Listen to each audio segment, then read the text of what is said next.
नमस्कार दोस्तों, मेरा नाम है गौरव और मैं आपसे जुड़ा हूं इंस्पायर वर्स प्लेटफॉर्म के माध्यम से। हम आपके लिए लाते हैं बेहतरीन से बेहतरीन कहानियां जो आपको प्रेरणा, आनंद और रोमांच से भर देगी। तो चलिए दोस्तों, बिना देरी किए शुरू करते हैं आज की कहानी को। एक समय की बात है, एक राज्य में एक प्रतापी राजा राज करता था। एक दिन उसके दरबार में एक विदेशी आगंतुक आया और उसने राजा को एक सुंदर पत्थर उपहार स्वरूप प्रदान किया। राजा वह पत्थर देख बहुत प्रसन्न हुआ। उसने उस पत्थर से भगवान विष्णु की प्रतिमा का निर्माण कर उसे राज्य के मंदिर में स्थापित करने का निर्णय लिया और प्रतिमा निर्माण का कार्य राज्य के महामंत्री को सौंप दिया।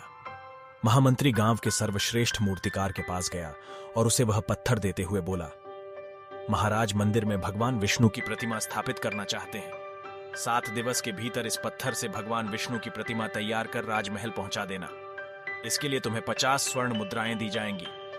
50 स्वर्ण मुद्राओं की बात सुनकर मूर्तिकार खुश हो गया और महामंत्री के जाने के उपरांत प्रतिमा का निर्माण कार्य प्रारंभ करने के उद्देश्य से अपने औजार निकाल लिए। अपने औजारों में से उसने एक हथौड़ा लिया और पत्थर तोड़ने के लिए उस पर हथौड़े से वार करने लगा, किंतु पत्थर जस का तस रहा। मूर्तिकार ने हथौड़े के कई वार पत्थर पर किए, किंतु पत्थर नहीं टूटा।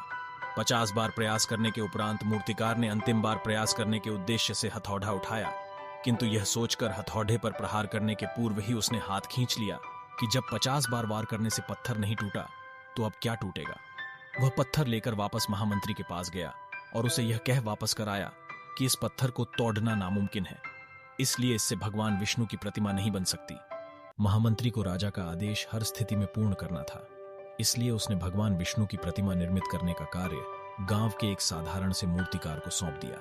पत्थर लेकर मूर्तिकार ने महामंत्री के सामने ही उस पर हथौड़े से प्रहार किया और वह पत्थर एक बार में ही टूट गया। पत्थर टूटने के बाद मूर्तिकार प्रतिमा बनाने में जुट गया। इधर महामंत्री सोचने लगा कि काश पहले मूर्तिकार ने एक अंतिम प्रयास और किया होता तो सफल हो गया होता और 50 स्वर्ण मुद्राओं का हकदार बनता।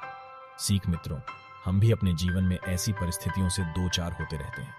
कई बार किसी कार्य को करने के पूर्व या किसी समस्या के सामने आने पर उसका निराकरण करने के पूर्व ही हमारा आत्मविश्वास डगमगा जाता है और हम प्रयास किए बिना ही हार मान लेते हैं। कई बार हम 1-2 प्रयास में असफलता मिलने पर आगे प्रयास करना छोड़ देते हैं, जबकि हो सकता है कि कुछ प्रयास और करने पर कार्य पूर्ण हो जाता या समस्या का समाधान हो जाता। यदि जीवन में सफलता प्राप्त करनी है तो बार बार असफल होने पर भी तब तक प्रयास करना नहीं छोड़ना चाहिए जब तक सफलता नहीं मिल जाती। क्या पता जिस प्रयास को करने के पूर्व हम हाथ खींच लें वही हमारा अंतिम प्रयास हो और उसमें हमें कामयाबी प्राप्त हो जाए। दोस्तों, अगर आपको हमारी कहानी पसंद आई तो अपने दोस्तों के साथ शेयर कीजिए और ऐसी ही और कहानी सुनने के लिए हमें सब्सक्राइब कर बेल के बटन को दबाएं, क्योंकि जब भी आप नकारात्मक फील करो तब हमारी कहानियां आपको प्रेरणाओं से भर देगी। अपना और आपके परिवार का ख्याल रखिए। मिलते हैं अगली कहानी के साथ। जय हिंद।